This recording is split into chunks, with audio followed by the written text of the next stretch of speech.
Bonjour tout le monde. Alors aujourd'hui, on rencontre la belle Audrey, en fait la propriétaire du salon Edith. C'est vraiment un sujet plus sensible qu'on va parler aujourd'hui. On va parler de la fertilité, infertilité, mais aussi comment on gère la discussion avec les clients et tout. On partage un peu de nos histoires par rapport à ce sujet-là pour des fois démystifier certains points qui est comme plus tabou, plus difficile à parler. Puis Audrey, elle était très généreuse avec nous de nous partager un peu de son histoire. Puis c'est vraiment intéressant. Vraiment. Bonne écoute. Bonne écoute. Expert le podcast est un rendez-vous entre moi-même, Karine Sabourin, coach d'affaires spécialisée dans l'industrie de la beauté, Et moi-même, Joanie Dubreuil, entrepreneur et technicienne beauté. Ensemble, nous voulons influencer notre industrie de façon positive.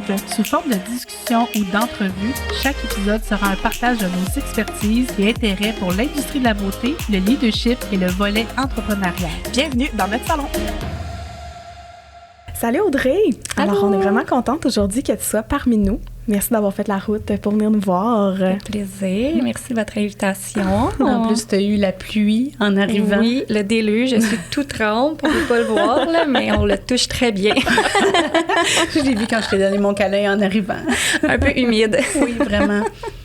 Est-ce que tu veux, pour nos auditeurs, te présenter? Oui, ben là, je m'appelle Audrey, comme vous venez de le dire. Je suis coiffeuse depuis 2009. En fait, j'ai gradué 2009. Ça fait 14 ans, 15 ans qu'on a calculé tantôt.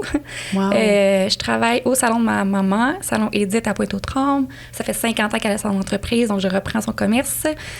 Parallèlement aussi... On en parle d'ailleurs dans un autre épisode, si les gens veulent comprendre un peu le reprenariat, puis la gestion les enjeux de tout ça, les positifs. C'est tellement généreux ce que tu nous as partagé, là. Merci. Oui, ça fait plaisir. Donc, c'est ça, mais je suis une fille qui adore la coiffure, qui adore la revente de produits, j'adore le contact avec les humains, mais j'ai aussi plein de passions, le jardinage, la cuisine, je vis aussi la fertilité, donc je pense que c'est un petit sujet qu'on voulait effleurer aujourd'hui.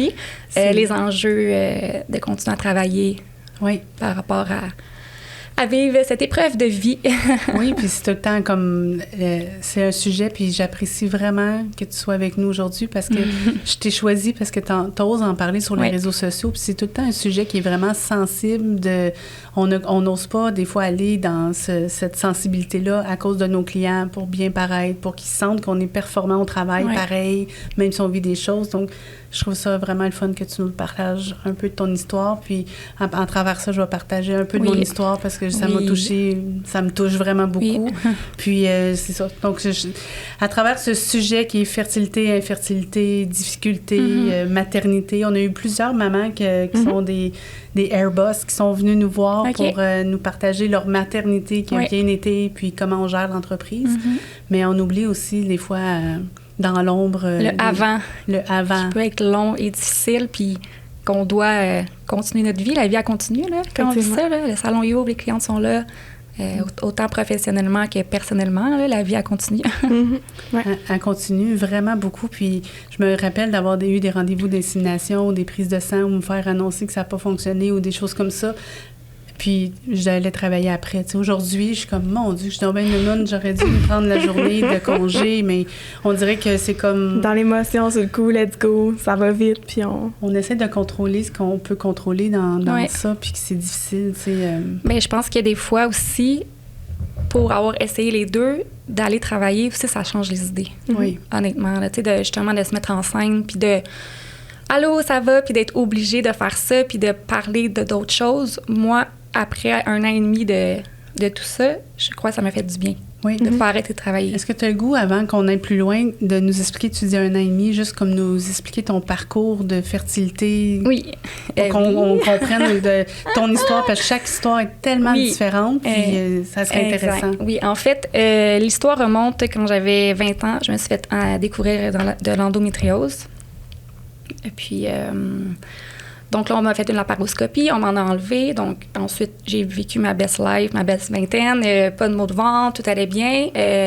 En début 2020, donc direct dans la pandémie, en arrêt à la maison, les salons avaient fermé. Mon chum aussi ne travaillait pas. J'ai arrêté ma pilule. J'ai toujours comme eu un feeling que ça allait être plus compliqué pour nous. J'ai été voir mon gynécologue qui m'avait opéré dans le temps pour, à un moment donné, lui nommer, j'ai vraiment des douleurs menstruelles énormes, des saignements abondants, hémorragiques, j'ai mal à mon côté droit. Lui, il est comme, ben ça me semble être ton endométriose qui revient parce que c'était tous les mêmes symptômes. Donc, est-ce que tu veux expliquer c'est quoi l'endométriose pour les gens qui ne savent pas c'est quoi? L'endométriose, en fait, c'est une maladie que c'est comme des tissus qui s'apparentent à de l'endomètre, qui se logent à l'extérieur de l'utérus puis peuvent se loger sur les ovaires, les trompes. Un peu comme des toiles d'araignée. Exactement. Ça peut faire des adhérences. Donc, ça peut faire il y en a qui n'ont aucune douleur, il y en a qui ont beaucoup de douleur. Il y en a qui tombent enceinte facilement avec ça, il y en a qui ont de la difficulté à tomber enceinte. Oui. C'est pas 100% endométriose égale infertilité. Est-ce que endométriose, c'est comme les ovaires polykystiques? Non. Ça affecte pas ton ovulation. OK. Ça affecte pas tes hormones. C'est vraiment comme... C'est souvent des maux de ventre, justement. Ça peut faire des règles hémorragiques, des douleurs lors des relations sexuelles, plein de symptômes comme ça, mais ces symptômes-là aident aussi plein d'autres choses. Donc, moi, vu que j'avais été diagnostiquée avec de l'endométriose, on a tout de suite associé ça à ça. Donc, en allant en fertilité, ils m'ont tout de suite mis sur des hormones d'endométriose. Oui, pour gérer ça. Et là, j'ai saigné. Ouais, dans le fond, c'est comme... Ça s'appelle Visane, ce médicament-là. Il sert à réduire les vaisseaux sanguins de l'endomètre, des particules d'endométriose qui... puis ça apporte plus de sang, ça les nourrit plus. Parce que l'endométriose, c'est comme si... quand tu es dans ta semaine et que ton endomètre enfle, c'est comme si toutes ces petites particules-là enflent aussi. Donc, c'est comme tout ton cycle menstruel nuit un peu, crée plus d'endométriose. Ça fait encore plus mal. Ouais, déjà, la menstruation, on sent qu'on gonfle un peu. Écoute, je suis pas experte, tu sais. Mais c'est pas des termes médicaux, mais mettons dans mes termes à moi, là, ça serait ça que je termes médicaux, on aurait fait venir un gynécologue. En gros, je pense que c'est bien expliqué en mes mots. C'est ça. Fait que ça fait quand même très mal. Puis, c'est ça, on m'a donné du Visane pour réduire ça. Ensuite, j'ai aussi une trompe de bloqué qu'on a vue à mes premiers examens. On a comme dit, OK, ben là, ça doit être l'endométriose. C'était exactement ce que tu avais mal? Oui, c'est ça. Et là, les mois passent, des saignements. Et j'ai été menstruée pendant 5 mois et demi pendant un an. Là. 5 ou 6 mois, j'avais des saignements hémorragiques aussi. C'était vraiment... Anémie? Non, étonnamment, j'ai fait une prise de sang, tout était beau. Tu manges trop bien. Je mange trop bien. Si vous voulez voir des recettes, tout ça, là, mon Dieu, suivez-la trop bien, c'est ça. C'est comme Ricardo, il a pris sa retraite. Là, oui, Ricardo est déjà venu chez nous. Hein? Pour vrai? Oui, allez voir ça sur Internet. Ben voyons donc! Oui, mon chum, pour mon 30 ans, il m'a fait une surprise. Ricardo est venu sonner chez nous. Ben voyons dans mon sous-sol, j'ouvre la porte. Bonjour Audrey! Genre, Ricardo était avec sa caméra. C'était des lutins de Noël. Puis ils ont débarqué chez nous. J'ai cuisiné avec Ricardo dans ma cuisine. Ben voyons donc, ton chum est extraordinaire. J'ai été, je pense, pendant 3 jours après de même. À pas t'en remettre, là. J'ai capoté, là. Fait qu'en tout cas, c'est une petite parenthèse de vie. Mais je vais vous le montrer, vidéo, là. Tu peux pas regarder ça et pas pleurer. Là. J'ai l'air d'un enfant de 8 ans et demi, là. Je capote, là. C'est trop hot. Fait que, ouais, c'est ça. Je mange bien et tout. Est-ce que ça a aidé l'anémie? Je sais pas, mais j'en ai pas fait. Fait que finalement, tout ça fait in vitro, parce que quand tu as un facteur tubaire qui a une trompe de bloqué, il suggère d'aller directement in vitro, parce que l'insémination, ça fonctionnera pas. Vu que tu as un facteur tubaire, les tests pour aller débloquer les trompes, tu peux être sujet à plus d'infections. Donc, c'est tout le temps le pour et le contre qui font comme, est-ce qu'on te soumet un test que tu es à risque d'infection? Ou on y va tout de suite, on essaie in vitro, puis après, on voit un peu plus. T'sais. Fait que nous, on a décidé d'aller directement. Tu sais, infection, t'es comme... Oui. Pas, là. Fait que j'ai fait une hystéroscopie. Non, c'est pas vrai. Ils ont annulé mon hystéroscopie. J'ai fait une biopsie d'endomètre. Tout était beau. Go in vitro. Ensuite, ma ponction. Nanana. Est-ce que tu veux que j'explique un peu rapidement? On te suit. C'est toi, si tu veux. Ben, dans le fond... Parce que ça, l'in vitro, c'est tout un processus aussi. Oui, exactement. Donc, in vitro... Parce que là, tu as parlé d'endométriose, c'est une affaire. Oui. Puis là, tu parles d'un autre processus. C'est ça aussi, la fertilité à travers... Oui, c'est ça. Ça peut être des fois comme étourdissant... les étapes. Oui, et puis surtout, quand tu connais pas ça, tu sais, c'est fou de savoir que quelqu'un peut vivre autant de choses. L'affaire, c'est comme on s'est parlé quand on se parlait ensemble, pas pour le podcast, mais juste échanger ensemble. C'est comme là, t'es rendu à une autre étape, on est en train de faire le chemin avec toi, mais on t'a pas eu encore la grossesse, que peut-être que là, elle peut être à risque d'autres choses. C'est comme c'est d'autres étapes plus loin, c'est incroyable. C'est que, tu sais, moi, ça fait 1 an et demi que je suis là-dedans, puis je suis jamais tombée enceinte, là. Puis il y en a, je sais que je suis tout le temps à risque de fausse couche, n'importe qui. Tu sais, il y a des histoires d'horreur que tu entends aussi quand tu côtoies plus que tu connais de gens qui sont en fertilité, plus que tu entends plein d'histoires. Mais c'est parce que plus que t'en parles, en fait, Aussi. on en parle de plus en plus autour de nous. Puis avant, c'était pas ouvert, là. On n'en parlait pas, mais là, on en entend de plus en plus parler. Il y a de plus en plus d'histoires qui sont reliées à ça. Exactement. Puis, tu as besoin des fois de communiquer avec quelqu'un qui a vécu ça pour savoir, OK, elle comprend mes émotions. Et encore là, tout le monde est différent. Oui, 100%. Oui, mais quelqu'un qui passe quand même par là peut un peu plus te comprendre, en fait, de c'est quoi les ententes, c'est quoi les annonces de grossesse, comment des fois, tu sais, les annonces de grossesse, comment des fois... 20 semaines. comment ça peut venir me chercher, mais c'est pas qu'on n'est pas content, c'est juste... Ça vient t'effleurer tout le temps, que tu le veuilles ou non. En tout cas, moi, pour ma part, ça m'a fait ça. Je sais qu'il y en a que peut-être que oui, peut-être que non, mais souvent à celles à qui je parle, qui ont vécu ça ou qui le vivent, ben tu sais, c'est tout le temps un petit peu confrontant quand ton ami elle tombe enceinte après 1 mois, quand toi, ça fait déjà 2 ans que tu t'essayes, tu as eu 2 opérations, tu as fait in vitro, tu as broyé je sais pas trop combien de nuits, puis là, tu es comme, OK, elle va accoucher avant moi. Oh mon Dieu, mais en même temps, c'est plein d'amour pour toutes ces amies-là, puis ces jeunes mamans-là, puis ceux qui tombent enceintes, parce que moi, je ne souhaite pas à personne de vivre ça. Là, oui, vraiment. Ben honnêtement, là, quand quelqu'un tombe enceinte, je suis comme, OK, thanks God, tu ne vivras jamais ça parce que c'est pas le fun. Moi, dans tout ça, des fois, j'ai jamais eu le sentiment de faire comme « Ah, mon Dieu, pourquoi ça y arrive à elle, mais pas à moi? » Mais je pleurais le soir, tu sais, parce que c'était pas comme... Tu sais, je sais pas pourquoi être enceinte. Quand tu avais une annonce de grossesse, tu parles? Oui, puis des fois, j'étais en fertilité où j'avais eu l'in vitro, pas l'in vitro, mais l'insémination, des choses comme ça. Puis, tu sais, moi, je vivais ça. Peut-être que je suis enceinte, peut-être que j'étais pas enceinte, peut-être que je l'avais perdu hier, mais moi, je le vivais plus en cachette. Donc, les gens ne savaient pas. Et ça faisait aussi...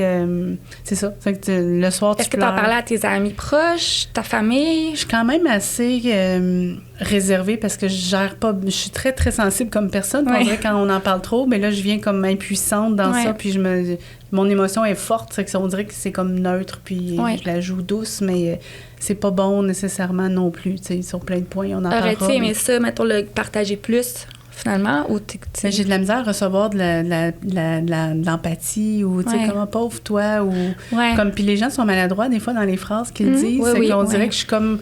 Puis là, j'étais propriétaire à ce moment-là quand je vivais tout ça. Puis c'est aussi ton rôle, l'hiérarchie, puis là, la faiblesse que tu vis. Puis, tu sais, vers la fin, mais là, on ne va plus loin mon histoire, mais vers la fin, on s'amusait à savoir quand j'étais dans mes hormones. Les employés étaient comme, aujourd'hui, t'as-tu tes hormones? Parce que, c'est-tu vrai? Oui, on s'amusait avec ça, mais des fois, j'étais comme, non, je suis pas hormonée. Mais pose le balai. On essayait de rendre ça à la face, mais ça m'a pris plusieurs fois avant de vraiment le dire. Là, je vis ça présentement, j'étais là-dedans. OK. Mais je peux comprendre parce que en ce moment, je suis dans une période que j'en parle vraiment. Tu sais, là, j'en parle là parce que ça va toujours me tenir à cœur de le partager. Merci. Puis je vais toujours à vouloir le partager, mais dernièrement, tu sais, j'ai subi une opération qui ça m'a comme rendu un peu plus vulnérable.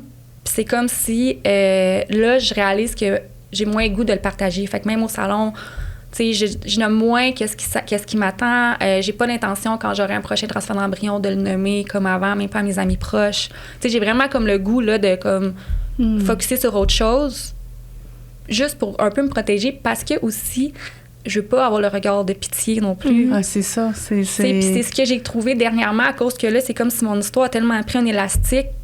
Tu sais, au début, moi, j'en parlais parce que j'étais pleine d'espoir. J'étais pleine de belle in vitro, ça marche, puis il va y avoir un enfant, crime, c'est cool, là.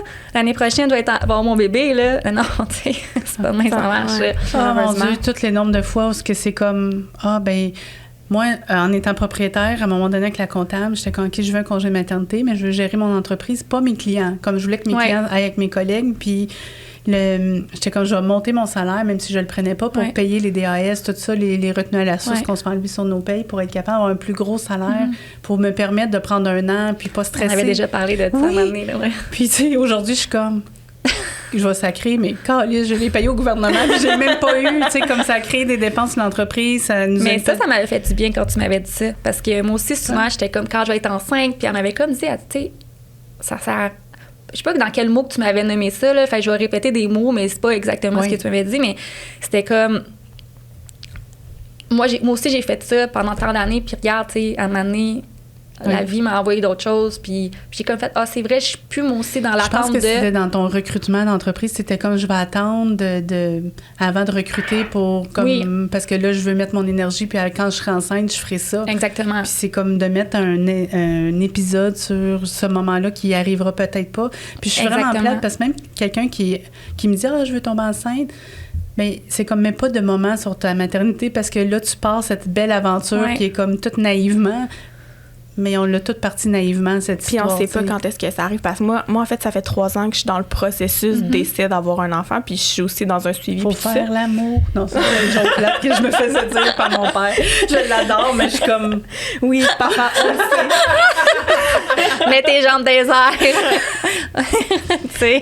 mais moi, là, dans la vie, je suis hyper contrôlante. Puis j'essaie de lâcher prise avec le temps. Mais justement, je calculais. Comme là, je vais tomber enceinte. Là, il faudrait que je tombe enceinte. Là, il faudrait que je fasse ça parce que pour le temps des fêtes. Oui, c'est ça. Parce que là, pour le temps des fêtes, il faut que je sois là. Mais tu sais, maintenant, là, même si j'accouchais le 7 de décembre là, 2025, là, genre, c'est correct. C'est ça. Non, mais j'ai été là-dedans, moi aussi. Puis là, maintenant, je calcule plus rien. Parce que j'avais un transfert d'embryon qui était censé être en mars. Puis si tout fonctionnait, j'aurais accouché avant Noël, puis avant mes 35 ans. Et là, tout foiré parce que j'ai dû me faire opérer, en tout cas.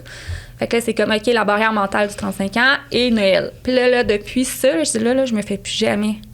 Tu sais, j'ai accepté d'avoir mes enfants plus tard. J'ai accepté, tu sais, ça a été un processus.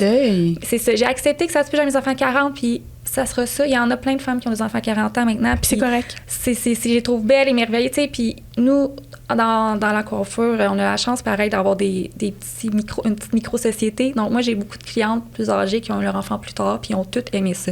Fait que, tu sais, j'essaie de me dire, ça aussi, c'est ça mon histoire. Mais je me fais plus, comme toi, tu dis, de temps, parce qu'à un moment donné, t'es juste déçue. Puis là, non, moi, j'ai arrêté ça parce que mentalement, à un moment donné, je me suis donné un break. Non, c'est correct. Il faut le vivre, on dirait, pour pouvoir se donner un break. Oui, parce qu'au départ, on peut pas rentrer dans ça. Tu sais, il y a des mamans qui accouchent puis leur bébé est mort-né. C'est comme là, on parle d'infertilité, on n'a même pas d'enfant dans l'histoire. Puis il y en a qui vivent ça. Puis il y en a d'autres que c'est comme, ils ont un enfant qui a une déficience grave. C'est comme tous les niveaux, tout ça, c'est... Le défi, c'est vraiment toutes des choses différentes, là. C'est vraiment un défi. Oui, puis c'est beaucoup de mettre entre les mains d'un futur humain ton bonheur. Je sais pas comment dire. Oui! J'ai consulté, là, parce que pour m'équiper et m'aider. Puis ça m'a vraiment, vraiment, honnêtement, sauvé la vie cette année. Puis à mon édité, il dit... Parce que j'étais comme, des fois, j'envoie des gens avec des jeunes enfants ou des enfants, puis j'ai pas l'impression... Tu sais, moi, je suis comme, oh mon Dieu, wow! Puis je trouve pas qu'ils sont wow, là. Je sais pas comment dire. Puis t'es comme, tu sais, le bonheur, c'est pas avoir ou non des enfants. T'es heureux ou tu l'es pas, tu sais, dans ta vie un peu. Puis ça m'a fait du bien, cette phrase-là. Puis j'avais réalisé que moi puis mon chum, on a le bonheur facile. Tu sais, on est des gens qui sont happy, qu'on rit. On a cette chance-là, je trouve, au moins d'avoir ça, parce que c'est vrai qu'on est heureux quand même en ce moment, même si on traverse cette tempête-là. Mais comme tu dis, moi, je dis ça, mais ça fait 1 an et demi que je suis là-dedans. Tu m'avais parlé il y a 6 mois, j'aurais sûrement pas ce discours-là. Tu sais, ça s'est bâti. Chemine. Ouais. Puis je trouve ça vraiment beau parce que j'ai eu la discussion avec mon médecin en fertilité récemment. Puis j'ai dit, tu sais, moi, je serais pas de celle qui va rester ici encore 10 ans à continuer d'essayer, tu sais. Avant, je m'accomplissais avant de vouloir être mère, puis je vais continuer de m'accomplir dans ma vie, que ça marche ou que ça marche pas. Ah, c'est beau. Puis là, elle m'a regardé avec des gros yeux un peu surpris, tu sais, parce que je suis dans le début, puis je pense que c'est rare qu'on a ça comme discours, parce qu'elle devait se dire, tu sais, souvent, ils sont ici, puis comme, ils veulent, mais c'est pas que je veux pas, c'est juste que je vais me choisir. Ouais. Puis ça, je pense que ça l'a surpris, puis mon chum était à côté, il me regardait avec les gros yeux, tu sais, mais c'est correct en même temps. Oui, puis y avait-tu dit avant ça, ou il a comme su en même temps, tu sais, devant la médecin? Là? Ben, il savait, mais dans ces mots-là aussi directement, puis aussi déterminé. Je pense que c'était comme la première fois qu'il l'entendait de ma bouche. Fait que les deux me regardaient. On est 3 femmes d'action. Je pense qu'on a besoin de contrôler ce qu'on peut contrôler. Il faut apprendre à lâcher le contrôle. Mais il y en a pareil du contrôle, dans le sens que il y en a, parce que là, tu nommes ça, mais... C'est ça, ton contrôle, c'est de dire, moi, je m'accepte puis je me choisis, mais c'est le contrôle que tu mets dans la situation. Puis des fois, on entend, c'est comme, je veux faire 3 inséminations, puis c'est tout. Mais des fois, c'est comme, vis le moment. C'est qu'il y a tellement de nuances. Je pense que ça s'applique dans tout dans la vie, la nuance, je trouve. Puis dans ce processus-là, c'est vrai, tu peux dire 1 million d'affaires, puis finalement, crime, ça se passe pas du tout comme tu avais prévu. Oui. Puis là, tu te dis, OK, qu'est-ce que je fais? OK, moi, finalement, je vais réessayer. Ou finalement, non. Tu sais, moi, j'en connais que finalement, ils ont été en vitro, puis ils ont arrêté. Fait avorter. Non, c'est pas non, non, non. Non, j'imagine, yes sir, enfin! Elle aurait le droit, puis ça serait la mais c'est comme, parle-en pas trop. Ouais, là, regarde ça pour toi, s'il te plaît. Je viens de OK! Hey, je me rappelle même plus que je disais c'était bon. Mais ouais, c'est ça. J'ai 2 exemples de filles qui ont décidé, eux, d'arrêter puis d'adopter à l'international, finalement, une très bonne cliente à moi puis quelqu'un de la fesse gauche. Parce que eux, c'était assez pour eux de ce processus-là. Puis j'en ai même une qui est restée des embryons puis elle avait dit à son chum, je suis plus capable. C'est correct, c'est tellement correct parce qu'à un moment donné, c'est où que ça s'arrête, tu sais, faut que tu mettes ta limite. Ouais. Elle était comme, moi, je suis plus capable. Puis écoute, ils ont une petite fille aujourd'hui qui ont été adoptées. C'est là une belle histoire, c'est merveilleux, tu sais. Cet enfant-là avait besoin d'une famille, tu sais, c'est comme, c'est donnant, mais, tu sais, des fois, on se parlait puis on se fait dire la phrase, ben adopte, mais, tu sais, il faut qu'on soit prêt à être rendu là. C'est facile à dire. Mais souvent, on me demande, puis vas-tu adopter? Puis je suis comme... Mon Dieu, laisse-moi vivre ma fertilité. Comme, là, moi, dans mon processus qui est terriblement long, j'ai eu un essai. Un essai, un échec.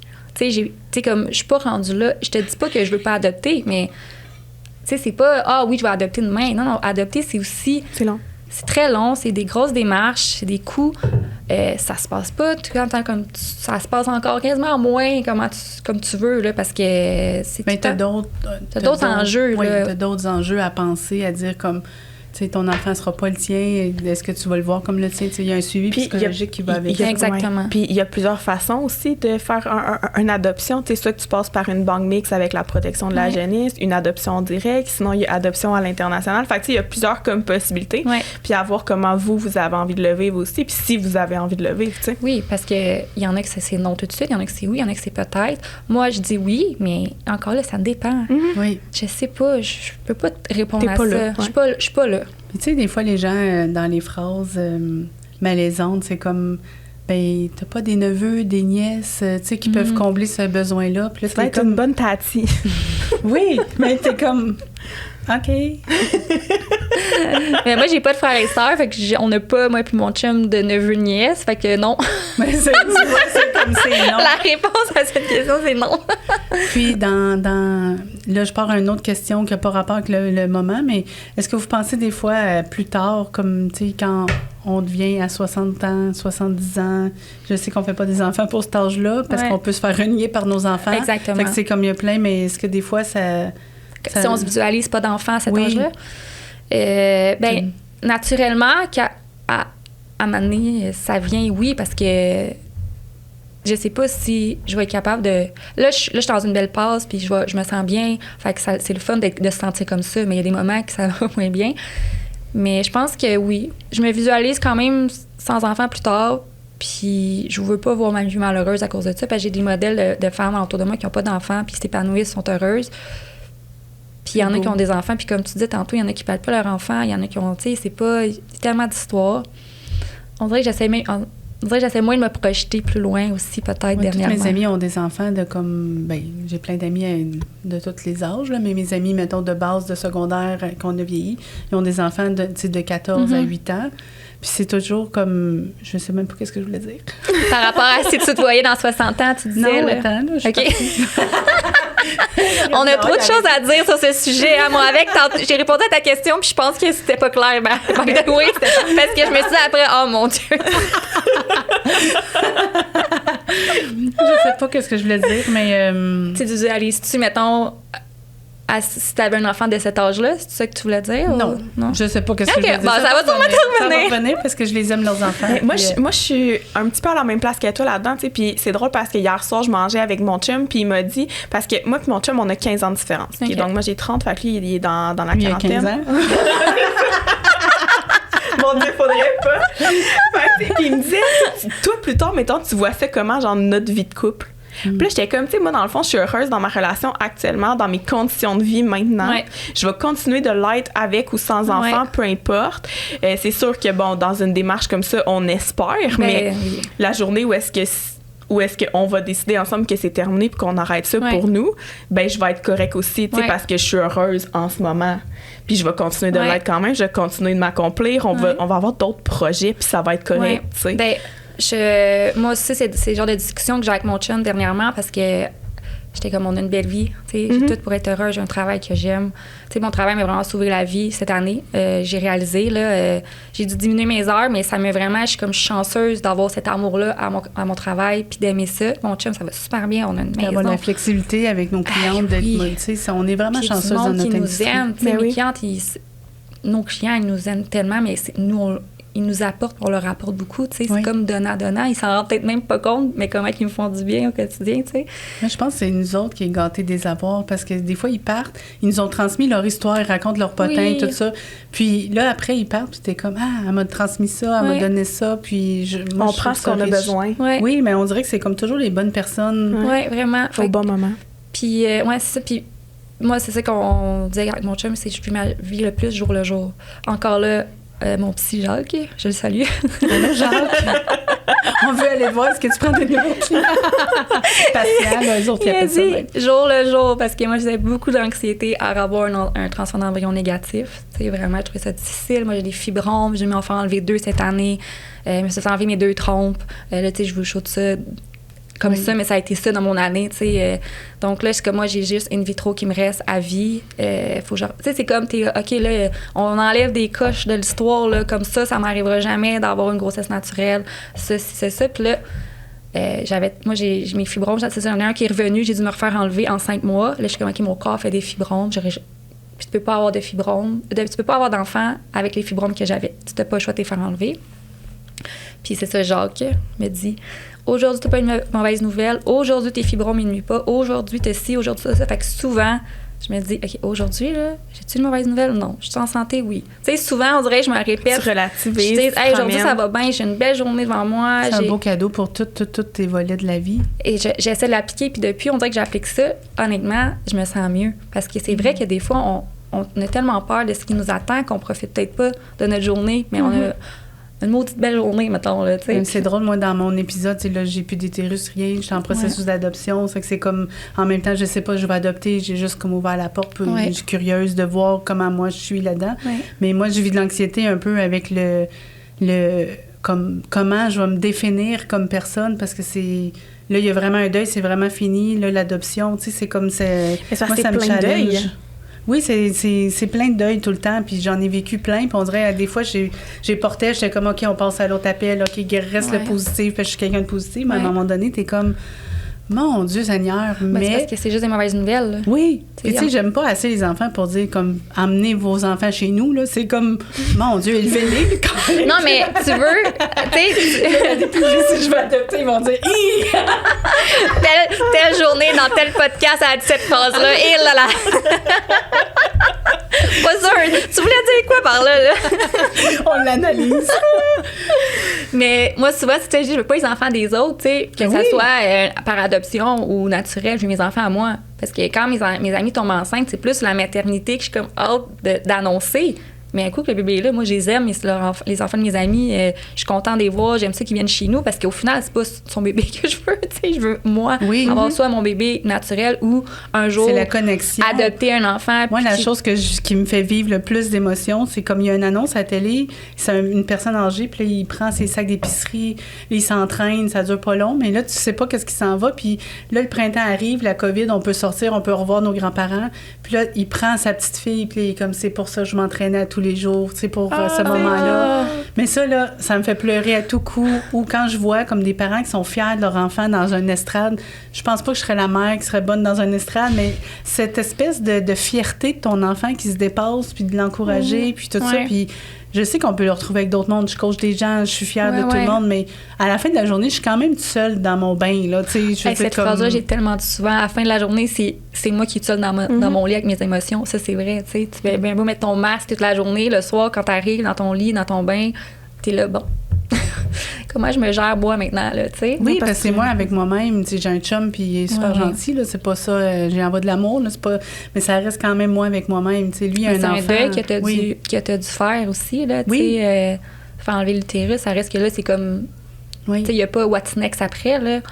ça doit quand même être un moment tranchant, tu sais, dans ce parcours-là, finalement. Là. C'est sûr que en plus, c'est le 2 juillet, puis là, on est le 1er juillet au moment qu'on tourne l'épisode, donc mais je trouve ça drôle parce que j'ai eu l'annonce le 2 juillet, puis je me suis mariée le 2 juillet, puis je suis plus avec le père, pas le père, tu vois, je suis plus avec l'homme, j'ai été mariée, mais c'est comme une date, vraiment, je trouve ça bizarre, cette date, pour ça, mais c'était quoi ta question? Là, par rapport, tu sais, il y a comme un mur qui s'est dressé, là, finalement, là, si quand je peux le nommer comme ça.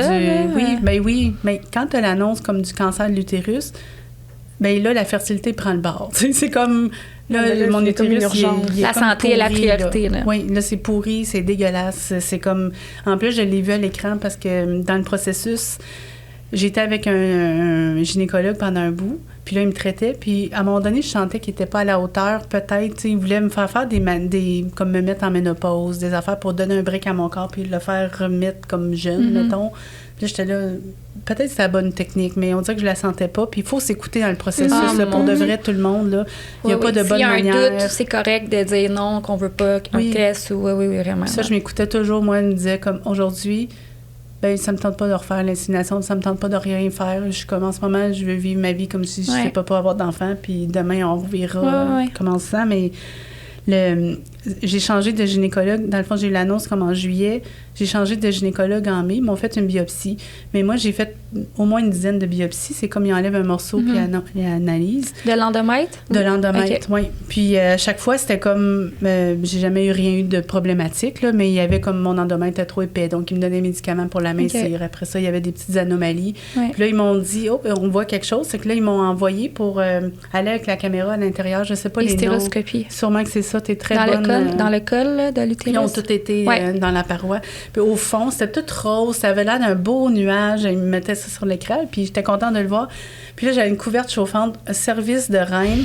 Puis là, tout à coup, on voit une affaire comme brun, dégueulasse, comme un poumon de quelqu'un qui a fumé. Mais c'était là. Là, la salle, c'est devenu comme tout le monde s'est mis comme... s'est tassé, ils m'ont enlevé la couverte. Puis là, j'étais comme, oh mon Dieu, qu'est-ce qui se passe? Il y a une infirmière qui est venue me prendre la main, puis elle m'a dit, tout va bien aller, on doit enlever ce qu'on voit. Fait que là, ils l'ont comme gratté, puis là, c'était à l'écran, puis là, ça se passe tellement vite. Tu vois ça, là, puis t'es comme sur le choc, il y a l'émotion, il y a les questionnements, c'est quoi, pourquoi, qu'est-ce qui va m'arriver, quels sont les impacts, mais tout va vite autour de toi, là. Tout va vite. 2 jambes dans l'étrier, là, puis t'es comme... T'es vulnérable, en ce moment. Oh mon Dieu, je sais pas. On est vraiment vulnérable, mais la femme a pris ma main, puis j'étais contente parce qu'à ce moment-là, t'es pas avec ton chum. Dans toutes ces rencontres-là, ils te font toujours comme seul. C'est que là, t'es là, oh mon Dieu, mon Dieu, mon Dieu. Puis ils ont fait analyser, puis finalement, c'était cancérigène. Fait que le 2 juillet, puis j'ai été opérée le 14 août, donc 6 semaines entre l'annonce. Ça a été rapide, quand même. Ça a été vraiment rapide. Mais en même temps, c'est long de le savoir. Oui. Mais c'est rapide dans le processus médical, oui, mais... Mais tu sais, dans les annonces... je comprends ce que tu dis. Pendant 6 semaines, tu le sens dans toi. Est-ce que tu avais hâte à l'opération? En fait, c'est comme c'était le mois de juillet suivant le retour de la COVID. On recommençait à travailler le 1er juin. Donc, on travaillait comme des fous, là. Tout le monde voulait des rendez-vous. Là, c'était vraiment... j'avais hâte que ça parte. En même temps, ça passait de même. Mais fallait que je travaille. Ça, c'était vraiment intense. Tu as travaillé après cette annonce-là aussi? Ben là, tu sais, sur le coup, tu sais comme pas c'est quoi qu'il faut que tu fasses. Ça va vite. Tes clients sont là. Tout le monde veut revenir de la pandémie. Là, c'est comme, il me reste encore 4 semaines avant de reprendre le flow. Puis là, je suis comme, en plus, j'avais comme vendu mon salon. C'est que j'avais changé de salon. J'étais dans une nouvelle équipe à ce moment-là. C'est que c'est tous mes repères là, de contrôle. Je les perdais. Puis j'ai fait 2 semaines, mais j'étais... comme zombie, là. C'était juste pilote automatique. On avait un masque. Ça l'a aidé à me protéger. Oui, ça te cache un peu tes émotions. Là, je ne l'ai pas dit à mes collègues tout de suite parce que je n'étais pas capable de le gérer, d'avoir leurs yeux qui vivent leur... S'ils vivraient mon histoire, ils vivraient ça avec ces yeux-là. Là. C'est que là, t'es comme non, gardez ça pour vous. Puis... à un moment donné, moi, je me suis mis en arrêt de travail parce que là, j'étais comme, je me sens plus à la hauteur de couper des cheveux. Puis là, ils me disent leur coupe. Puis là, je suis comme, pour vrai, là, j'ai le cancer en ce moment. Tu sais, comme, je la dramatise, mais je suis juste comme. Non, tu dramatises pas. C'était ça, là, finalement. Là, au final, c'est ta santé. Là. Donc, clairement que. Si la couleur elle sort un peu plus dorée aujourd'hui, là, ben, je m'en sac. C'est ça, c'est plate à dire, là, mais c'est sûr que tu es un peu préoccupée par d'autres choses, avec raison aussi. Là, 3 jours avant l'opération, ils m'ont appelé pour me dire « Hey, on a oublié de te demander la question. » Ben non, là, je vulgarise dans mes mots. Là, ils ont été très professionnels, mais ils m'ont dit tu aurais gratuitement la possibilité de faire enlever tes ovules, de prendre une extraction d'ovules pour les congeler pour pouvoir avoir une mère porteuse. Mais 3 jours avant mon opération, moi, ça fait 6 semaines que je me brain à me dire j'aurais plus d'utérus. Puis la maternité et tout ça n'était pas dans mon cerveau. C'était juste comme tu veux que ça sorte. Là, on dirait que c'est tout dans ton corps. C'est parce qu'un coup, ta santé s'aligne, tout doit prendre une dimension différente. Tu deviens la priorité dans le processus. Oui. C'est comme... T'es comme, je vais être en vie. Là. Vraiment. Au final, là, tu veux vivre ta vie. Là. Oui. C'est drôle parce que avant que ça arrive, des fois, on se dit si moi j'ai une annonce de ça, peut-être que je ferais rien. C'est comme moi aussi, comme pas. Non, on s'imagine des affaires, mais du moment qu'on le vit, là.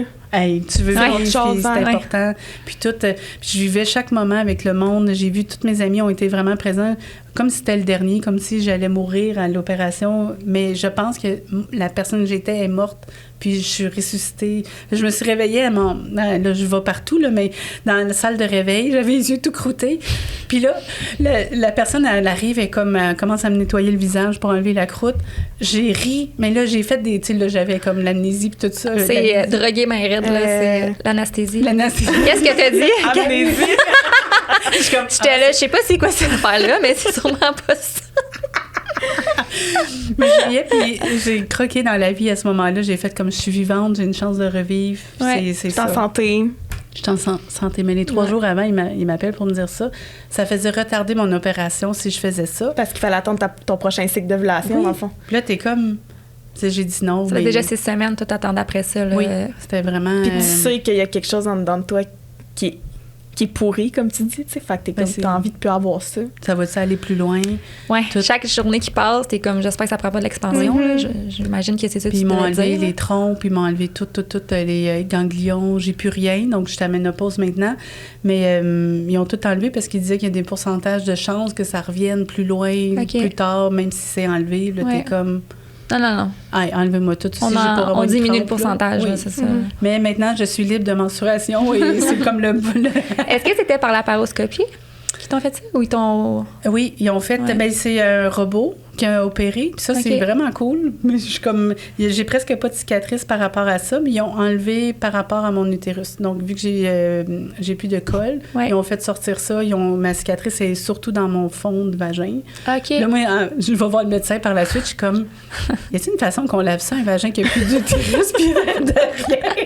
Parce que là, je suis comme... J'ai juste un trou. J'avais un peu de misère à avoir de la sexualité par la suite parce que c'est comme... J'ai un amas de gras avec un trou intérieur, comme on dirait que ça avait plus de sens que j'aille ça. C'est vraiment spécial. Il a fallu aussi que j'aille mais la l'aide relation avec ton corps était différente. Ben là, je suis comme... Je lave ça comment? Faut que je savonne ça maintenant? Parce que mon corps... t'as comme plus d'hormones, rien qui se passe là, finalement. Là. Mais pour les gens qui le savent pas, on lave ça normalement. On met pas de savon à l'intérieur. Puis il se nettoie lui-même aussi. Mais c'était une question que j'avais. J'étais comme... C'est quand même une bonne question. Mais les menstruations, ils disent, là, c'est comme ça nettoie ton corps. C'est vrai. Puis c'est... En tout cas, c'était vraiment... On en apprend, hein? Oui, mais c'est ça, les histoires sont différentes. Oui. Puis moi, ça a commencé en 2013, à peu près. À un moment donné, je saignais, ça s'est mis à être en hémorragie, puis j'avais des menstruations comme irrégulières. Puis, c'est ça, j'avais mal. Puis ma cliente est encore ma cliente aujourd'hui. J'ai tout fait ses cheveux. J'ai fait mon 12 heures. Puis c'est ma dernière cliente. Puis là, je savais que c'était la fin. C'est que je pense pour ça que mon corps est en train de flancher. Tu t'es permis d'avoir mal. Toute la journée, j'ai ri. Personne ne l'a su dans mon équipe. Personne. Là. Je faisais mes affaires. Il me restait juste à couper sa frange. Là. Il me restait ça. Je disais, elle s'appelle Marie-André. Je l'adore. Je disais, Marie-André, je reviens 2 petites minutes. Puis là, je faisais des jokes. Parce que moi, plus que je fais beaucoup de jokes, ça veut dire que je vais pas bien. C'est comme quand mon Dieu. OK, c'est bon à savoir ça. Quand on travaille en coiffeur, parce qu'on a des différents chapeaux, mais quand je suis comme vraiment trop, là, puis que tout le monde rit vraiment, là, t'es comme, Karine. Ça va dessus? Je suis allée dans la cuisine, puis là, je suis comme... Faut que je respire, ça me fait mal. Puis là, je me sentais plus capable de porter mon corps. T'avais des segments ou t'étais dans J'avais des douleurs, des segments. Je m'assisais sur la chaise, je me levais, la chaise était pleine de sang. J'avais les jambes, j'étais en pantalon noir. J'ai travaillé de même toute la journée. C'était dégueulasse. C'était des segments comme pas rapport, là, mais dans le sens que c'était pas des menstruations, c'était vraiment... C'est des gros caillots. Ah, ouais. Ça avait commencé, je saignais, ça faisait peut-être 2 mois, mettons, de plus en plus. Ouais. Puis, je me souviens même d'avoir demandé à une collègue qui avait fait une fausse couche de venir voir le caillou qu'il y avait dans la toilette. Je suis comme, c'est ça, une fausse couche? J'étais enceinte, puis c'est ça que je suis en train de vivre, je sais pas. Mais elle m'a dit non, clairement, puis elle était comme, t'as-tu chié ton intestin? Genre, faut que hey, t'es-tu correct? En plus, ça fait plein de jokes toute la journée, là, t'es là, bon, là, ça cloche, là. On a quand même un petit moment cocasse, mais j'étais comme, OK, on part. Mais là, je me suis mis à pleurer, puis j'étais plus capable. Puis j'ai une collègue qui rentre, puis elle me dit, ça va-tu? Tu sais, moi, je laissais pas ce volet d'émotion démontrer à mes employés. Aujourd'hui, je suis mieux, mais dans ce temps-là, c'était comme Karine à pleure dans la cuisine en petite boule. Il y a quelque chose qui va vraiment pas. Hey. Puis sa cliente était assise en avant. Fait que finalement, j'ai sorti de la cuisine parce qu'il n'y a pas de porte en arrière, avec une serviette d'en face, parce que là, je pleurais, puis j'avais la face grosse de même. Ça en était trop, là. C'était trop. T'avais été au bout de ta limite, là. Ils sont venus me porter à l'urgence, puis à ce moment-là, mon traitement de fertilité a commencé, puis il a terminé en 2020, en fait. Après ton opération. Oui, pendant 7-8 ans. Mais c'est peut-être pas en 2013, parce que j'ai l'impression que ça fait 10 ans, mais... Puis on essayait avant, mais ça fonctionnait pas. T'as fait in vitro, toi, ou non? J'ai pas été à l'in vitro. OK. T'as fait des inséminations. Oui. Dans le fond, avec mon ex, lui, il croyait pas dans la fertilité. C'est quand je suis allée à l'urgence, dans le fond, il disait, il faut enlever ton utérus, il va pas bien. L'endomètre était en réaction, tout ça. Puis là, il y a des médicaments qui diminuent l'endomètre. J'ai pas tous les bons termes comme toi, puis ça fait longtemps. À ce moment-là, j'étais juste comme, qu'est-ce qui se passe? Mais lui, il était comme... C'est pas sain d'aller en fertilité. Donc, il y avait cette pensée qui trouvait... Lui, il trouvait que c'était comme pas naturel de tomber enceinte avec l'aide de la médecine. Exact, c'est ça. Il y a beaucoup de monde qui a cette pensée-là aussi. Puis ça teintait un peu aussi de me sentir mal, d'avoir le goût d'aller de l'avant. Oui. Oh mon Dieu, je peux comprendre. Ben, je peux pas comprendre, en fait, mais dans le sens que moi, c'est l'inverse. Mon chum, il est tellement ouvert avec ça, puis tout. Donc, je me trouve chanceuse d'avoir un partenaire comme ça parce que souvent, j'ai fait des check-ups avec, là, à un moment donné, tu reçois une mauvaise nouvelle. Je suis comme, t'as-tu goût de continuer, là? T'es où, toi, là-dedans? Parce que je sais que dans tout ce parcours-là, des fois, le gars, ben, c'est pas lui qui le vit physiquement, mais mentalement, il veut des enfants aussi souvent. Puis des fois, il y en a qui c'est comme, hey, là, je suis tannée d'être là-dedans. Puis nous, souvent, on est comme, non, on veut continuer, tu sais. Puis je sais qu'il y en a des femmes, des couples qui vivent ça, puis que ça fragilise le couple aussi. Oui, vraiment beaucoup. C'est tellement difficile pour un couple, puis pour une femme, puis aussi le gars aussi. Des fois, tu vois, tous ses amis, mon chum, toute la plupart de ses amis ont des enfants, fait que lui aussi, ça le confronte, tu sais. Oui. Mais moi, je me trouve vraiment chanceuse d'être bien accompagnée, puis ça change tout mon parcours, parce que j'ai jamais eu de discussion de est-ce qu'on... Lui, c'était comme, on est là-dedans, c'est notre histoire, on lâche pas, on s'aime. Lui, il me supporte, puis quand je vais bien, quand je vais mal, il va mal. Je suis vraiment, je le répète, là, mais... Ben, c'est important de le dire. Je suis très reconnaissante pour ça, puis ça, je me répète aussi dans mon parcours, d'avoir trouvé un partenaire de vie comme ça, ben je pense que je suis vraiment chanceuse de l'avoir, parce que j'ai pas été facile non plus là, cette année. Tu sais, quand t'es dans ton divan, ça fait 3 jours en boule parce que tu perds du sang. Est-ce que t'as eu des fois des moments où tu dis il pourrait avoir un enfant avec une autre femme? Bien, dernièrement, oui, parce que là, je suis vraiment comme... J'ai plus de trompe, là. Donc, tu sais, in vitro, ça reste qu'il y a beaucoup de chances de succès, mais ça reste que c'est quelque chose, là. C'est pas simple. Non, c'est vraiment pas simple. Puis c'est des montagnes russes d'émotions, là. C'est inhumain quasiment avec des émotions de même parce que en plus tu fais tout ça puis il n'y a pas de garantie. Il n'y a aucune garantie. Eux sont comme, ben c'est 50 ben c'est ça la moyenne. C'est juste ça qu'ils disent tout le temps. Puis moi, il y a une fois qu'ils m'ont fait un faux espoir sur le nombre d'embryons qu'on allait avoir. Puis j'en ai vraiment moins qui m'ont dit. Puis ils se prononçaient jamais. Fait que je sais même pas encore là pourquoi l'embryologiste... Ouais, il s'est prononcé parce que... Merci, c'est bon. Hein? Il s'est juste comme... Wow! Je suis fière de moi! Fait que je sais même pas pourquoi il nous a dit ça, parce que t'as des attentes qui sont tout le temps déçues, mais ils disent que les pourcentages. Fait que tu fais tout ça, les injections, la ponction, l'attente des embryons, ensuite le transfert, l'attente du résultat, puis c'est négatif. Comme... Ça fait mal. Puis t'as des hormones dans le tapis avec le poil qui nous pousse en face. Puis la perte de cheveux. Je m'appelais pas... Déjà, j'ai pas beaucoup de cheveux, là. Écoute, genre, mon chien me dit... Je m'appelle tout le temps poil de carotte dans la maison. Je suis comme, bon, je rendu pas de carotte ou caillou, en tout cas, tu sais. Genre, je perdais des cheveux comme ça. Mais tu sais, t'as comme la chute de cheveux postpartum, mais t'as eu un embryon. Oui. Puis il a pas marché. Fait que t'es comme... Mais après, tu retournes travailler, là, comme tu dis. Là, puis moi, c'est arrivé, j'ai perdu mon embryon avant Noël, en octobre. Puis ça m'a pris comme 3 mois, comme, tu sais, me remettre de ça. Mais c'est pas tangible. C'est pas comme une fausse couche, mais ça reste que c'est en vie. Mm-hmm. T'sais. Mais c'est de l'espoir. C'est que c'est la fausse couche de l'espoir. C'est comme ouais, c'est ça. Tu sais, ils te mettent quand même un embryon jour 5 qui ont congelé, tu sais, qui a de la vie. Puis là, ils accrochent pas, mais... Mais c'est un deuil parce qu'il y avait de l'espoir, c'est ça. C'est le deuil de l'espoir que tu as eu. Puis que t'es quand même 11 jours, tu sais, ils te mettent ton embryon dans ton utérus. Il y a 5 jours de vie, puis à 11 jours après, tu as une prise de sang. Fait que t'es 11 jours chez vous, ben comme un peu d'insémination. Tu vois si tes hormones augmentent. Dans le fond, j'imagine qu'à la prise de sang, ils calculent le taux d'hormones. Oui, c'est ça. Puis là, ils disent de pas tester. C'est chiant. J'ai quelqu'un dans ma vie que j'adore, qui est proche de moi, qui a vécu ça, puis c'est... tu sais, elle disait, c'est lourd parce que là, tu le partages, parce que tu dois prendre congé du travail, tout ça, puis les gens s'attendent dans 12 jours. T'es-tu enceinte? T'es-tu pas enceinte? Mais... T'sais, même si tu l'es, il y a des étapes aussi parce que tu y crois pas. T'sais, comme moi, il y a une fois que j'ai dit que j'étais enceinte officiellement à tout le monde. Ça faisait 11 semaines, puis j'avais vu à l'échographie mon bébé bouger. C'est que j'étais comme... T'étais safe. T'étais comme, j'ai attendu, je suis safe. J'ai jamais dit, le monde savait même pas que j'étais en fertilité. Je vivais mes affaires, puis là, je l'ai annoncé. Je me souviens, je l'avais annoncé à mon père, et il s'est levé, la chaise a tombé tellement qu'il était excité. C'est sûr. C'est comme, je suis contente d'avoir vécu ce moment-là, parce que je me dis, comme je le porte, parce que je suis comme... Peu importe si l'enfant était vivant, cette réaction était à moi, pas à l'enfant. Il était fier de moi, mais fier, il était content pour moi. Fier, il ne serait pas si je ne l'ai pas. Là, non, mais ça a été des belles émotions cette journée-là. Il faut les prendre et les fragmenter parce que c'est... Puis c'est ce qu'elle disait. Elle dit qu'elle trouvait ça lourd de mettre des dates puis de toutes les affaires. Puis en le disant à une cliente, à mes clientes puis à tout le monde que j'étais enceinte, à un moment donné, il y en a une, elle est comme « Puis... Ah! » Puis...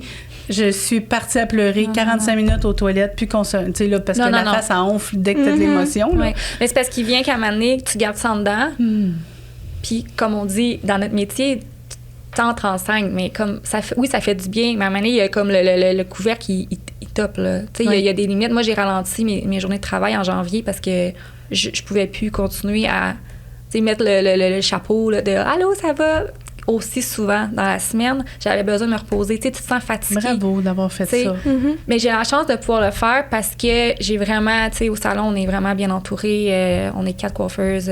On s'aide beaucoup. Fait que ça, je suis vraiment... Sans cette équipe-là au salon, ça aurait été vraiment plus difficile, mon parcours, là. Puis ma clientèle aussi, là, j'ai la chance de... Si vraiment, cette semaine, je peux pas, mais...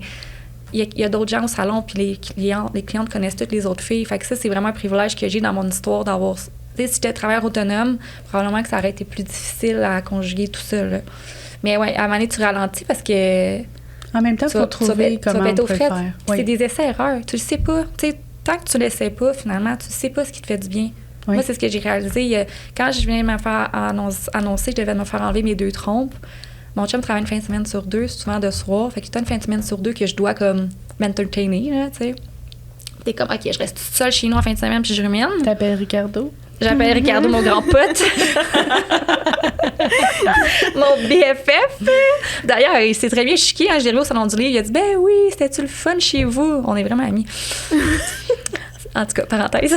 Tu sais, t'as sa fête de retraite au moins. Non, ben oui. Brigitte, avec Brigitte. Non. Mais, c'est quoi je disais? Tu parlais de tes collègues. Non, une fin de semaine sur 2 à oui, c'est ça. Puis, fait que c'est ça, le lundi, exemple, je me suis fait dire que je me faisais enlever mes 2 trompes.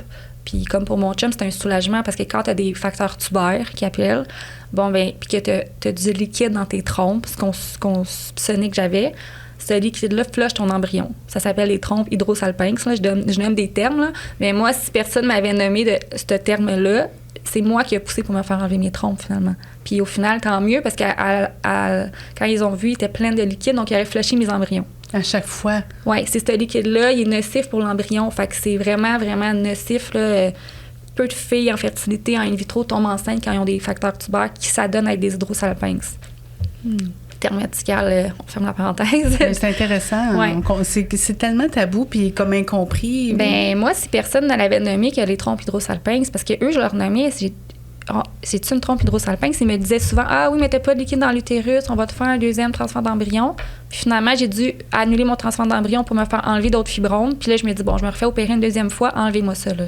Tu sais, comme, je m'aurais pas opéré 12 fois. Oui. Puis finalement, quand ils ont vu, mon médecin, il m'a dit, une chance de fait enlever. Fait que j'ai bien fait de pousser. Parce que tu t'es écouté. Ben, j'ai comme. Puis en plus, quand ils m'ont fait mes fibromes, ils ont dit, you've got both hydrosalpinx. Parce que moi, c'est ma clinique est anglophone. Mais ça me stresse pas en ce moment, on parle des fibromes. Fait que là, je suis partie de là. Puis j'avais déjà envie de me faire enlever ma trompe, que je savais qu'elle était malade depuis des mois. Mais j'avais la phrase « You've got both hydrosalpinx » en tête. Mais tu sais, il y avait 4 médecins qui m'ont checké là, avec le bâton. Là. Oui. Tu sais, le bâton de même, l'écran, là, puis t'es comme « Oui, le fibrome, il est là, nanana. » Puis là, en tout cas. Fait que là, j'étais allée signer les consentements à mon gynécologue, me faire enlever mes fibromes, ma trompe. Mais j'avais cette phrase-là dans la tête. Je suis retournée à McGill. Oh, je peux-tu dire la clinique? Mais en tout cas, toi. je suis retournée à McGill, mais c'est une bonne clinique, dans le sens qu'à part que des fois, ils parlent anglais, mais tu leur dis, je veux parler français, puis c'est correct. Puis j'ai dit, non, je veux vraiment faire une échographie, je vais me faire opérer, puis je vais être sûre de me faire tout enlever comme il faut, là. Puis effectivement, j'avais mes 2 trompes de malade. Donc, j'ai dû aller signer un consentement à mon gynécologue. Imagine, j'aurais pu me faire tout opérer, il voit mon autre trompe malade. Plus tard. Puis que je me réveille, qu'ils me disent, ton autre trompe poussée était vraiment maganée, mais t'as pas signé, je peux pas te l'enlever. Tu sais, une chance que j'ai checké ça. Fait que le conseil que je dis, que je peux donner à toutes les filles qui sont là-dedans, c'est faut que tu suives ton dossier. Si j'avais pas été dans mon affaire, puis appelé, puis suivi, puis ci, puis ça, je pense que je serais même pas rendue à la moitié. Moi, je pense que je me reproche ça d'avoir fait un peu trop confiance à mon vieil gynécologue parce que je me disais quand je l'ai vu, je disais merci, j'ai le plus vieux de la gang. Ouais. C'est trop drôle parce que dernièrement au salon, il y a une cliente, ses enfants ont 25 ans. Là, puis elle parlait avec ma collègue Sarah, puis elle est en train de parler de sa fertilité, qu'elle a été en fertilité. Puis j'écoute, puis elle me dit le nom du médecin. Puis je suis comme, c'est le même que moi qui m'a traité. Puis là, comme il travaille, elle dit, il travaille encore. Elle dit, je pensais qu'il y avait 80 dans le temps. Je suis comme, ben moi, quand j'ai commencé, j'avais l'impression qu'il y a 90. Il est encore là, tu sais. Mais moi, ça m'a... j'ai fait confiance, parce que je me disais, il y a de l'expérience, il y en a vécu d'autres, puis j'ai super été bien accompagnée, mais... Il y a plein de clientes qui me disaient d'aller à McGill, par exemple, qu'il était vraiment spécialisé pour pousser, sans aller en clinique de fertilité privée ou... Bien, c'est quand même un hôpital universitaire, puis il y a plein de médecins là-dedans. Je pense que je vois jamais le même médecin. C'est ce qui est lourd à mener parce qu'il faut tout le temps que tu réexpliques ta cause. Mais à date, ils ont tout le temps pris des bonnes décisions pour moi. T'sais, ils m'ont annulé 2 transferts d'embryon, dont un une semaine avant. Là. Fait que, tu sais, mentalement, quand je te disais l'autre fois, je vais à Noël, si j'étais comme, OK, là, on annule, moi, j'arrête mes hormones, t'annules ton transfert, va te faire opérer. Elle était comme, oh mon Dieu, c'était pas ça que j'avais prévu. Tu sais, on disait plus de faire de plan. C'est là, depuis ce temps-là, que je me fais plus de plan. Puis j'étais là, je me suis fait du mal à m'imaginer enceinte. Là. Tu sais, toute l'année, je suis comme, à l'année prochaine, je suis enceinte. C'est sûr. Non, là, je pensais être à Noël au pire. J'ai passé ma trentaine à créer des nouveaux projets parce que je me disais, comme, OK, ça n'a pas fonctionné. Donc, ça m'aidait à rebondir positivement. Si je me suis inscrite à l'université, je fais plein d'affaires. Puis c'est parfait aujourd'hui, ça fait qui je suis. Puis je suis contente, mais... C'est grâce à tous ces épisodes-là où je suis comme, mon Dieu, je peux pas juste être un caca qui a pas eu le bébé. Là. Non. C'est un peu le feeling, là, je vulgarise. Oui. Je suis pas un caca, puis tout va bien. Oui. Puis des fois, t'es comme, je suis pas la seule. T'sais, moi, souvent, je me dis, OK, j'ai mes 2 bras, mes 2 jambes, je marche. T'sais, des fois, sur Instagram, là, tu scrolls, puis là, tu tombes sur quelqu'un qui a un accident de la route qui est rendu paraplégique, exemple. Puis je suis comme, oh mon Dieu, OK. T'sais, on a chacun nos épreuves de vie, puis on sait pas ce que la vie nous attend. Puis moi, je me dis, c'est mon épreuve à moi. Puis d'autres personnes dans leur vie vont vivre d'autres choses à un moment donné. Ça sera leur épreuve, mais là, ça, c'est la mienne. Puis comment tu gères en ce moment, vu que tu dis en ce moment, t'es comme tu le dis plus, puis là, tu le vis un peu plus cocooning avec ta famille. Comment tu gères si ta cliente veut te poser des questions par amour parce que tu en as déjà parlé ouvertement, puis là, elle revient, elle, puis elle veut savoir? Bien, souvent, je dis juste qu'en ce moment, ça va super bien, puis que... On est un peu sur la pause. Puis c'est vrai au final, tu sais, c'est comme ça me fait du bien d'être comme moins être là-dedans en ce moment. Fait que c'est ça. Puis mes clients, ils sont respectueux aussi, tu sais. Souvent, j'amène la discussion ailleurs. Puis non plus, j'étais pas tout le temps en train de juste parler de ça non plus, là. Tu sais, j'en parlais, mais vraiment, il y a d'autres projets, pas tant que ça au salon non plus, parce que justement, je veux pas que ça soit lourd non plus pour les filles. Tout le monde, tu sais, puis jamais je suis arrivée avec une attitude au salon... négative ou tu sais ça tout hormonée comme moi. Non, ben des fois assurément, mais tu sais Ouais, des fois peut-être, mais étonnamment, tu sais, j'essayais quand même de quand j'étais au salon, mais c'est sûr qu'il y a des moments où j'ai dû quitter parce que je me rappelle, j'étais dans des hormones justement, que j'ai eu beaucoup de saignements, puis à un moment donné, je me regarde, puis je suis verte, là. Mais verte, là. Puis j'ai des sueurs, là. Tu sais, j'ai tellement hésité avant d'aller travailler cette journée-là, puis j'étais comme, oh mon Dieu, une cliente, ça fait longtemps, ça fait 2 fois que j'ai placé mon rendez-vous. J'avais le goût de faire ses cheveux, mais je suis comme, OK, je vais y aller. Fait que là, je pogne ma serviette, mon tampon, mes jeans déjà tachés de sang, tu sais, mon kit, là, puis je vais travailler. Puis là, je me regarde, puis je suis même, oh franchement. mon Dieu, OK, tu sais. Fait que là, j'ai fini son brushing. Son brushing, puis je suis partie. Puis elle m'a réécrit après, parce qu'elle était enceinte, elle. Puis c'était à la fête des mères la fin de semaine après, puis elle a dit, tu sais, j'étais un peu sous le choc encore de t'avoir vu, tu sais. Mais à un moment donné, là, je m'étais comme pas écoutée. Elle a compris la cliente, mais je me sentais tellement mal d'avoir déplacé 2-3 fois son rendez-vous. Tu sais, à un moment donné, il y a ça aussi. Là, c'est comme essai-erreur. Ça a été un essai-erreur de ma part à refaire si un matin, je suis en hémorragie puis je suis verte. À un moment donné, je ne vais pas être travaillée. Il y a des limites. On veut offrir le bon service à nos clients, tout ça. Puis les autres, ils veulent avoir ça de nous aussi. Ouais. Donc, mais oui, tu vas te faire les cheveux, puis ta coiffeuse est blême verte à le front en sueur. Mais là, tu vois, tu y parles, tu sais, elle me parlait, tu sais, j'étais pas là, elle a eu des beaux cheveux, là, inquiétez-vous pas, là, elle est pas partie avec un bord de main, là. Mais tu sais. Mais c'est rough pour vrai, c'est le body, hein? Quand les hormones, les. Ouais. Oui, c'est dur parce que... Ben, premièrement, t'as du poil qui te pousse ses seins. T'as du poil qui pousse dans la face. Sur le menton, partout. Favori. Puis t'as les hormones, ton émotion. Moi, je me sentais pas hormonée, mais les autres me disaient « Oh boy, comme calme-toi, mais... OK. Pourtant, pour moi, ça faisait tout du sens. Puis des fois, je venais tellement... Pas irritable, mauvaise humeur, parce que c'est pas ma personnalité, mais des fois, c'est comme... C'est non. Mais là, c'est comme d'habitude, il y a une nuance. Ouais. C'est vraiment... Ben, c'est parce qu'à un moment, on peut pas contrôler ça, là. Non. Tu sais, les hormones des femmes, justement. Moi, c'est pour ça que, d'ailleurs, j'en parle sur mes réseaux sociaux, que au début, premièrement, j'ai eu besoin de parler à quelqu'un qui l'avait vécu. Puis deuxièmement, après, c'était sensibiliser les gens à avoir mal au ventre. C'est pas normal. Tu sais, moi, je me suis toujours fait dire... T'as mal au ventre. Jeanne, pour me faire diagnostiquer... Prends des Midol. Ouais, c'est ça. Jeanne, ça m'a pris 3-4 médecins avant quelqu'un ose me croire que peut-être que je pouvais faire de l'endométriose. Puis c'est mon médecin qui m'a fait une laparoscopie et j'en avais. Mais il a quand même fallu, je vois 3-4 médecins. C'est fou. Tu sais. Je trouve c'est vraiment beau ce que tu dis parce que moi, j'ai toujours eu des douleurs menstruelles. Ouais. Mais on m'a toujours dit, c'est des douleurs menstruelles. Puis, tu sais, c'était correct. Fait que moi, j'ai toujours accepté mes douleurs menstruelles en me disant que c'était normal jusqu'à ce que je tombe enceinte, je fasse une fausse couche qui s'est avérée, dans le fond, que j'ai saigné pendant 10 semaines. OK. Ils ont poussé plus loin puis ils ont dit que j'avais des masses. Ah ouais? Puis ils m'ont dit, est-ce que tu avais mal? Puis je suis comme, ben, j'avais mal. Est-ce que j'ai mal? Je sais pas. Moi, j'ai toujours eu des douleurs. Mais je t'ai fait dire par tes médecins sûrement prendre des Advil, c'est normal. Je pensais, moi, tu sais, les femmes disent, moi, j'ai des douleurs quand je suis menstruée. Ben, moi, c'est ça, mes douleurs menstruelles, tu sais. Mais est-ce que mes douleurs menstruelles étaient normales? J'en ai aucune idée. Non. J'en ai aucune idée. Non. Moi, j'ai regardé le médecin. Est-ce que j'ai mal? Est-ce que j'ai mal? Ben, j'ai des douleurs menstruelles. Est-ce que c'est normal ou c'est plus élevé ou moins? Je sais pas. C'est tout le temps ça que tu as eu. Fait que tu peux pas comparer plus ou moins. Non, c'est ça. Moi, j'avais mal. Ben, c'est parce qu'on s'est tout le temps fait dire, tu sais, les filles, on est bonnes pareil, je trouve. Là. On va travailler à le menstruer, le tampon, la serviette, les crampes, les Advil, puis le sourire. Tu sais, moi, c'est un peu ça que pour ça que je le partage, parce que je suis un peu girl power de comme...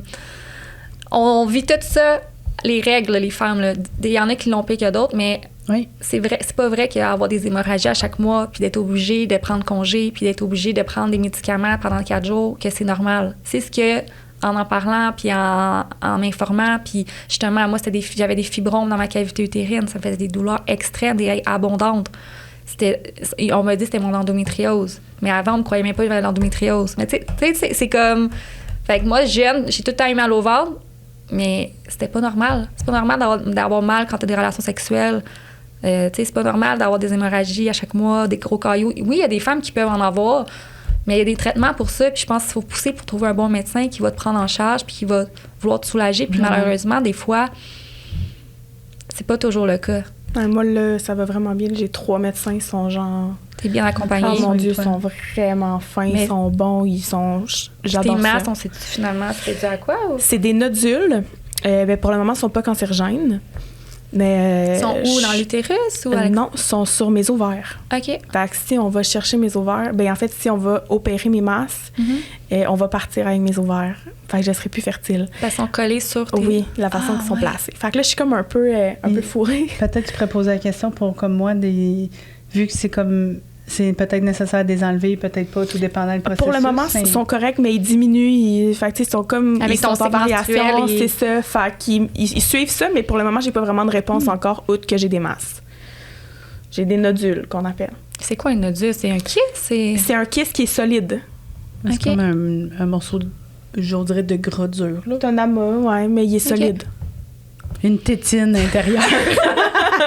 Fait que c'est particulier, mais j'ai pas de réponse encore à mes questions. Ah, mon Dieu, tu vois, c'est ça, on est trois. On a tellement 3 histoires différentes. Imagine comment, at large, comment les filles qui sont dans ce processus-là ont des histoires Vraiment. différentes.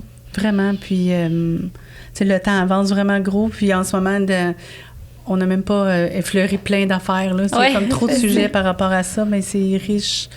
C'est vraiment Parce qu'on pourrait en riche. parler pendant des heures, là, de comment ça peut affecter ta vie personnelle, ton travail, tes relations amoureuses, tes amitiés. Tes relations sexuelles. Oui. Parce que ta sexualité n'est plus la même, hein? Oh mon Dieu. Quand tu essaies d'avoir un enfant. La spontanéité, puis ça, c'est plus la même, là. Non, puis quand tu te fais jouer là-dedans, T'as toute plus la le même semaine, rapport. là... Ouais. Tu sais, d'autres fois, ils disent à mon chef, je m'excuse, c'est comme, je sais que c'est pas ça depuis un bout, tu sais, comme... Mais c'est ça qui est ça en ce moment, là. On vit quelque chose de difficile, puis aussi, tu te fais jouer là. Tu te fais pas jouer dans le dos, dans les oreilles, tu te fais jouer là tout le temps, là. Ben c'est pas facile. Tu te sens pas... Il t'écartille juste un peu trop, t'es comme bon, les étriers sont où? Moi, je me rappelle une fois, on a fait l'insémination, puis... tu sais, là, j'étais comme, on dirait, il vient un peu dans le processus, des fois, que c'est impersonnel, le processus de maternité, tu sais, de dire comme là, on va le faire, puis on est à l'hôpital, puis ils nous laissent, quand tu fais l'insémination, comme un 10 minutes, les jambes dans les airs, sur le lit. Puis là, j'étais comme, barre la porte! Puis là, on a fait une petite vite, mais j'étais comme, je sais que ça va pogner, ça va m'aider. Puis là, dans ma tête, j'étais comme, c'est pas l'insémination, ça va être ce moment-là qui va avoir pogné. Il faut oser aller plus loin, mais... Ouais. Ah ouais, t'as fait ça, t'étais wild! Wow! On a barré la porte. Toc, toc, toc, on n'est pas là! Mon chum, il est ouvert, là, tu sais, mais ça n'a pas fonctionné, mais c'est ça. Non, mais un peu de spontanéité. C'est vraiment spontanéité. Tu l'as bien, puis je pensais que c'était voulu que tu le dises de même, ça fitait aussi. Ah ouais, non, c'est ça, mais un peu de sparkle là-dedans. Là, ma première histoire avec mon ex, j'avais commencé avec des hormones pour ovuler, puis il était tellement comme, il voulait pas faire ça, donc il faisait tout dans le moment où c'était le moment de faire l'amour, de pas le faire. Mais là, j'arrivais à mon suivi de fertilité, puis là, il disait, est-ce que ça a pogné? Mais lui, il pas de relation. Mais je pouvais pas le dire, j'étais tellement gênée. On est les deux à rencontre. Je suis comme, ben non, ça n'a pas pogné. Mais on était quelques fois, on s'est séparés. Puis c'est pas ça qui a causé, c'est plein d'affaires. Mais à ce moment-là, il y a eu un sentiment d'abandon de la personne qui est mon complice dans ma vie. Je comprends. Mais en même temps, lui, il sentait que je le poussais aussi. C'est que c'est les deux. Parce que lui, sa limite, c'était comme moi, l'aide médicale, c'était pas pour lui. Ça, Après ça, j'ai fait... c'est quoi tu voulais dire? Puis toi, t'avais comme l'impression de porter le projet tout seul. Oui, mais quand on s'est séparés... Ça doit être quelque chose. Hein. On s'est séparés comme en novembre, puis en février... Là, je me suis dit, comme je suis toute seule, ça a commencé sans... Je savais pas à ce moment-là qu'on se séparait, là, dans le sens que il y avait des petits moments qui faisaient que... Il me semble que je t'ai abandonnée, il me semble que je suis toute seule, il me semble qu'il n'y ait pas un collègue, pas un collègue, mais c'est comme un complice. C'est un moment que tu as besoin d'avoir une épaule pour te poser aussi. Là, c'est même pas... Lui, il venait même pas sur moi, même pas un ou l'autre, c'était comme spécial. Après ça, quand on s'est séparés, j'ai essayé d'enfanter seule. Okay. J'ai embarqué dans le processus. Là, il y a un processus obligatoire psychologique à passer. Une fois que tu es comme approuvé, tu as accès à une banque de sperme. Je veux juste le dire parce que je trouve ça drôle, parce que c'est comme Tinder, mais tu n'as pas de visage. Fait que là, ça dit le sperme vient d'un gars de 6 pieds 6, les yeux bleus. Tu as un carnet, mettons, là? Mais c'était sur Internet, tu as accès à un lien. Puis c'est comme... Swipe à gauche ou à droite. C'est exact. Là, tu dis, il y a un petit cœur, j'aime ce sperme-là, ce sperme-là. L'infirmière donne un code de dire, elle trouve que c'est une bonne personne, blablabla. Il y a comme, sa famille est encore vivante, il y a plein d'affaires. Mais c'était... Puis là, finalement, mon chum, il est rentré dans ma vie à ce moment-là. C'est que, au départ, j'étais comme, je suis là-dedans, puis je veux pas le faire avec toi, là, je te connais pas, tu sais. Puis finalement, vraiment d'un fil à l'aiguille. Il était à toutes mes rencontres avec moi, il prenait congé, il était toujours là. Ouais. Donc, c'est devenu le géniteur. Mais... le donneur de sperme. Mais là, c'est ton chum que tu parles, que tu as en ce moment. Oui. Ça fait combien de temps vous êtes ensemble? Bon, je suis vraiment pas bonne. C'est lui qui est bon là-dedans. Il t'a connu avant ton opération, là, dans le fond, vous avez vécu une couple d'années de fertilité. Puis lui, il a un garçon. Il y a un garçon maintenant de 14 ans. Est-ce que tu vis un peu la maternité? Tu sais, t'es une belle-mère, là? Oui, je vis mon rôle de belle-mère. C'est vraiment agréable. Cédric est extraordinaire. Mais c'est pas mon enfant, puis j'ai pas de lien avec sa mère non plus. Sa mère vit sa vie, puis elle est super fine avec le père, puis Cédric. Mais c'est comme, on s'est jamais rencontrés. Okay. Je m'inclus pas nécessairement dans tous les choix. Je comprends, oui. Des fois, je trouve ça difficile, cette limite-là. Puis au départ, j'en faisais beaucoup, mais là, j'étais comme, OK, non, c'est pas mon rôle.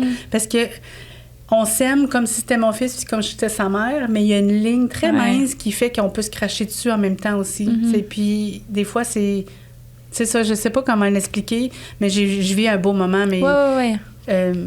c'est ça. Puis dans sa personnalité, il fait pas d'activité où ce que je peux l'encourager. Puis ce que je dis n'a pas de valeur comme je suis pas sa mère. Ça fait que ça fait à la fin de la journée que je suis comme... J'ai le goût de l'aider, mais je l'aide de plein de façons. T'es dans sa vie quand même. Oui, mais ça ne compte pas mon besoin d'être maman. Puis c'est pas mon fils. Puis je sais mon rôle là-dedans. Puis c'est parfait comme ça. Est-ce que la journée des beaux-parents maintenant là, qui a été créée? Là, On a-tu un congé férié pour ça? Je l'aime, Cédric. On peut-tu effacer? Mais il y a une journée maintenant qui célèbre les beaux-parents. Je sais pas si tu avais vu. J'ai pas vu ça non plus. Oui, Valérie Roberts, qui est la femme à Martin Junot, le chef, ça se peut-tu? Ah. En tout cas, elle vous allez voir sur ses réseaux sociaux. Oui, on va aller voir. Il y a une journée maintenant que c'est comme bonne fête, on célèbre les beaux-parents parce que justement, tu sais, c'est tellement important dans la vie d'un enfant, un beau-père ou une belle-mère, puis c'était comme pas célébré. Puis là, c'est célébré. Fait que t'as maintenant une fête de belle-mère. Je trouve ça fun. Oui, ça fait 2 ans, c'est la 2e année que c'est... Parce que la fête des mères, c'est une fête qui est vraiment difficile. Mais pas vraiment difficile. Tu sais, je passe pas ma journée en petite bobette en pleurer, mais c'est une journée que je trouve ça tellement beau, la mère, parce que de prendre soin, tu sais, les femmes sacrifient beaucoup de choses pour leurs enfants. Je trouve ça vraiment beau. Puis quand t'en as pas, puis que t'as vécu tout ça, c'est comme...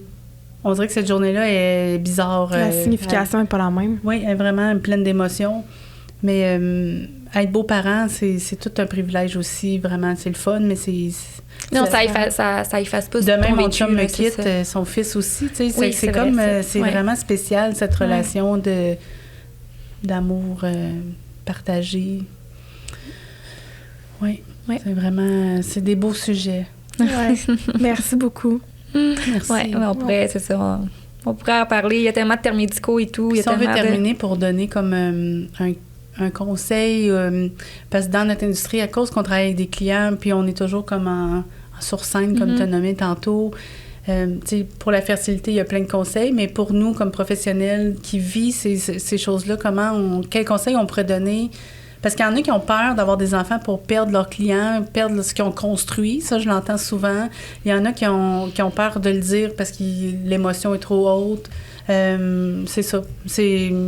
Peu importe le conseil qui vous vient, mais si vous avez le goût de partager quelque chose qu'on pourrait... Tu y vas? Tu peux y aller. OK. C'est à froid comme ça. Je dirais d'y aller jour le jour encore parce que j'essaie d'être dans un moment de ne pas me projeter dans le futur. Fait que je pense qu'on va le vivre comme on a à le vivre, puis de s'écouter, de se respecter, mais je pense qu'on peut pas le prédire vraiment comment qu'on va le sentir tant qu'on le vit pas. Mais je pense que le travail, c'est aussi la santé mentale, dans mon cas à moi. Puis ça m'a vraiment fait du bien de continuer à travailler. Et je vois pas mon congé maternité. Tu sais, avant, j'étais comme, je vais prendre 1 an. Je sais plus. C'est comme je me laisse la liberté maintenant de voir comment je vais me sentir rendue là. Chose qu'avant, je me laissais pas. Tu sais, avant, j'étais vraiment, je vais faire ci, je vais arrêter 1 an. Puis là, on dirait que mon travail a peut-être pris une autre dimension. Puis aussi, peut-être qu'il a pris une place un peu plus importante dernièrement, je trouve, dans ma vie, parce que je suis rendue associée aussi. Donc, je me vois pas arrêter un an, je me vois comme... on dirait peut-être que j'ai comme maintenant tellement voulu prendre le contrôle un peu de ma vie personnelle que je suis comme mon enfant, il va peut-être venir au salon des fois, je vais peut-être retravailler après 3 mois, une journée ou 2. Tu sais, on dirait que je suis moins dans le... Ah ouais, t'as moins de plans. Ouais, vraiment.